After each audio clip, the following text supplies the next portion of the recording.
నిన్నటి వరకు దావోస్లో జరిగిన వరల్డ్ ఎకనామిక్ ఫోరం సదస్సులో మన రాష్ట్ర ప్రభుత్వ బృందం అలాగే మన ముఖ్యమంత్రి చంద్రబాబు నాయుడు గారు పాల్గొని రాష్ట్రానికి పెట్టుబడులు తీసుకొస్తారని అందరూ చాలా ఆశగా ఎదురు చూశారు.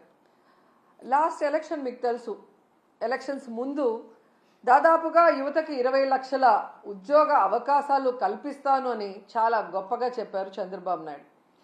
సో అందులో భాగంగానే మొదటి దఫాగా మొదటి సంవత్సరం దావోస్కి వెళ్ళారు కదా. సో రాష్ట్ర ప్రజలందరూ గర్వపడేలాగా, కూటమి నాయకులు కార్యకర్తలు గర్వపడేలాగా ఈ చంద్రబాబు నాయుడు తన అనుభవాన్ని అంతా కూడా రంగరించి కనీసం 4 లక్షల ఉద్యోగ అవకాశాలైనా కల్పించడానికి సంపద సృష్టిస్తారని సన్మానాలు సత్కారాలు అన్నిటికీ రెడీ అయిపోయి స్వాగతాలు పలకటానికి అన్ని ఏర్పాట్లు కూడా చేసుకున్నారు. కానీ చంద్రబాబు నాయుడు లోకేష్ దావోస్కి వెళ్ళి ఎన్ని కోట్లు తీసుకొచ్చారు, ఎన్ని లక్షల కోట్లు తీసుకొచ్చారు, ఎంతమందికి ఉద్యోగ అవకాశాలు కల్పించే అవకాశం ఉంది అంటే గుండు సున్నా. పక్క రాష్ట్రాల వాళ్ళు ముఖ్యంగా తెలంగాణ దాదాపుగా 1,32,000 కోట్ల పెట్టుబడుల్ని తీసుకురావడం జరిగింది. అలాగే మహారాష్ట్ర ప్రభుత్వం 15.7 లక్షల కోట్ల ఎంఓయూల్ని చేసుకోవటం జరిగింది. మరి మన రాష్ట్రంలో ఉన్న ముఖ్యమంత్రి నాకు అనుభవం ఉంది, విజన్ ఉంది, విస్తరాకుల కట్టు ఉంది అని చెప్తాడే, మరి ఎందుకు ఇంత ఘోరంగా ఈ రాష్ట్ర ప్రజలు అవమానపడే విధంగా మరి ఉత్త చేతులతో తిరిగి వస్తున్నారో నాకైతే అర్థం కావట్లేదు. దీనికైతే ఓ కారణం ఉంది. ఇది కేవలం చంద్రబాబు నాయుడు గారి పరిపాలన వల్లే ఈ రాష్ట్రానికి ఈ అవమానం జరిగింది అనటంలో ఎటువంటి సందేహం లేదు. ఎందుకంటే మీరు చూస్తే ఈ చంద్రబాబు నాయుడు లోకేష్ ఈ దావోస్ పర్యటనకి వెళ్ళేటప్పుడు ఏ విధంగా జాతీయ మీడియాకి డబ్బులు విచ్చలవిడిగా జీవోలు రిలీజ్ చేశారు తన కొడుకుని ప్రమోట్ చేసుకోవడానికి అనేది మనం గమనించాం. ముఖ్యంగా పవన్ కళ్యాణ్ లాంటి డిప్యూటీ సీఎం, తన వల్లే ఈరోజు చంద్రబాబు నాయుడు ముఖ్యమంత్రిగా ఉన్నాడు, ఆయన ఇంకా ఉండాలి అనుకుంటున్నాడు పవన్ కళ్యాణ్. కానీ పవన్ కళ్యాణ్ని కూడా దావోస్కి తీసుకువెళ్ళలేదు అంటే తన కొడుకుని ప్రమోట్ చేసుకోవడానికి పవన్ కళ్యాణ్ అడ్డొస్తాడని ఇక్కడే వదిలేసి, దానికి అవసరమైన మంత్రులను కూడా ఇక్కడే వదిలేసి తండ్రి కొడుకులు ఇద్దరు అక్కడికి పోవటం మనం గమనించాం.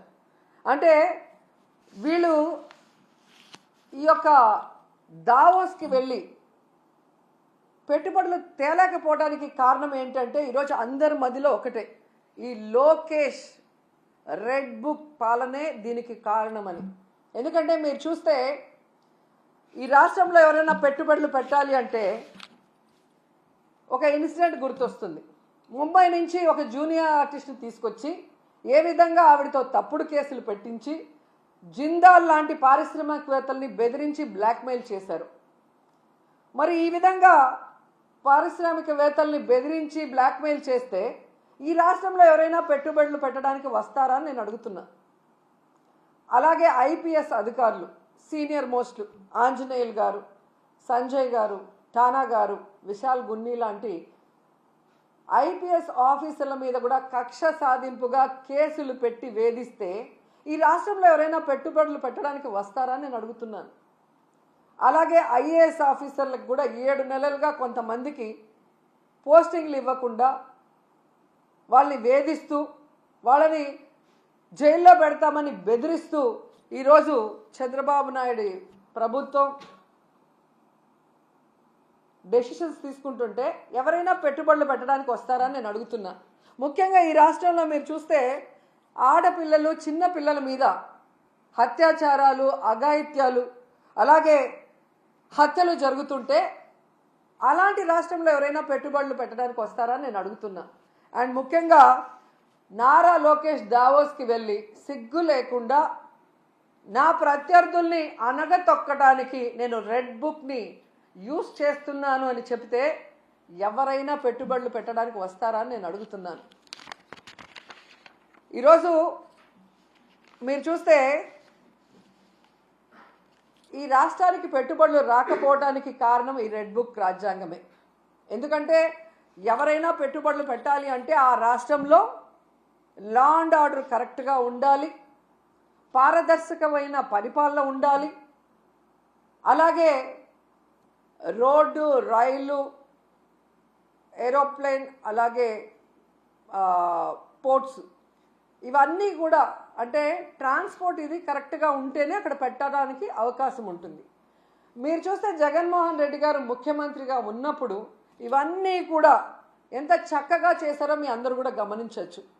లా అండ్ ఆర్డర్ ఏ విధంగా మెయింటైన్ చేశారు, అలాగే మీరు చూస్తే సచివాలయ వ్యవస్థతో ఎలా పారదర్శకంగా పరిపాలించారు.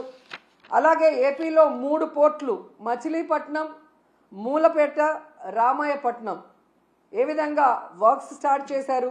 భోగాపురం ఎయిర్పోర్ట్ ఎలా ఆల్మోస్ట్ 35% వర్క్ చేసేయటం జరిగింది. అలాగే 10 ఫిషింగ్ హార్బర్లు అన్నిటినీ కూడా తీసుకొచ్చి మీ చేతిలో పెడితే ఈరోజు మీరు ఏం చేశారు? జగనన్న పారిశ్రామికవేత్తల కోసం రెడ్ కార్పెట్ వేసి ఫ్రెండ్లీ స్టేట్గా ఇన్వెస్ట్ చేయడానికి దాన్ని ఏర్పాటు చేసి మీ చేతికిస్తే ఈరోజు మీరు రెడ్ బుక్ రాజ్యాంగం అంటూ రాష్ట్రంలో ఈరోజు లా అండ్ ఆర్డర్ లేదు, రోడ్డు పైనే నరికేస్తున్నారు మనుషుల్ని. అలాగే ఎవరు నోరు తెరిసినా వాళ్ళ మీద కక్ష సాధింపుగా తప్పుడు కేసులు, ఒకటి రేప్ కేసు, లేదా అటెంప్ట్ టు మర్డర్ కేసు, లేదా ఎస్సీ ఎస్టీ కేసులు పెట్టి చట్టాన్ని కూడా తమ చుట్టాలుగా వాడుకోవాలన్న ప్రయత్నం చేస్తున్నది నిజం కాదని నేను అడుగుతున్నాను. అలాగే ఈరోజు మీరు చూస్తే ఈ చంద్రబాబు నాయుడు, లోకేష్ చేస్తున్న పనుల వల్ల ఈ రాష్ట్ర ఇమేజ్ దెబ్బతినటం వల్ల ఈరోజు దావోస్లో పారిశ్రామికవేత్తలు ఒక్కటంటే ఒక్క రూపాయి కూడా మనకి ఎంఓఈ చేయకపోవటం చాలా బాధాకరం. ఎందుకంటే ఈరోజు వీళ్ళు దాదాపుగా ఈ స్పెషల్ ఫ్లైట్లు, కోట్లు, బూట్లు, సూట్లు కని వీళ్ళ ఖర్చులకే 20 కోట్ల పైగా అయింది.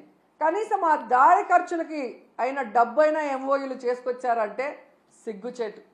మాటలేమో ఇంత చెప్తారు కానీ పని చూస్తే జీరో. సో అందుకే అంటారు గొప్పలు చెప్పుకోవద్దయా తిప్పలు తప్పవని. కానీ చంద్రబాబు నాయుడు వినడు. ఈరోజు కేవలం తన కొడుకుని ప్రమోట్ చేసుకోవడానికే దావోస్కి వెళ్ళాడు. ఈ రాష్ట్రానికో, రాష్ట్ర ప్రజలకో, ముఖ్యంగా రాష్ట్ర యువతకో ఉపయోగపడే విధంగా ఏది చేయాలన్న ఆలోచన లేదు అనేది ఈ పర్యటనతో అందరికీ అర్థమైపోయింది. ఎందుకంటే అంత పెద్ద వేదిక మీద సీఎం చంద్రబాబు నాయుడు గారు మా రాష్ట్ర ఆర్థిక వ్యవస్థ చితికిపోయింది, చాలా పేద రాష్ట్రంగా మేము మిగిలిపోయాం అని అంత పెద్ద వేదిక మీద చెప్తే ఏ పారిశ్రామికవేత్త వచ్చి ఇన్వెస్ట్ చేస్తాడు? అసలు ఎందుకు అలాంటి మాటలు మాట్లాడాల్సి వస్తుందో నాకు అర్థం కావట్లేదు. ఎలక్షన్స్ ముందు కూడా దాదాపుగా 14 లక్షల కోట్ల అప్పు ఉందని చెప్పి అబద్ధాలు చెప్పటం, ప్రజల్ని కన్ఫ్యూజ్ చేయటం.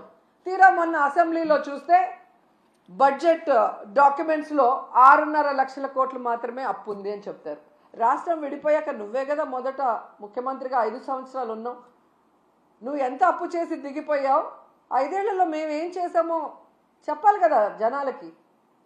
కానీ బయట ఒకటి లోపల ఒకటి మాట్లాడటం.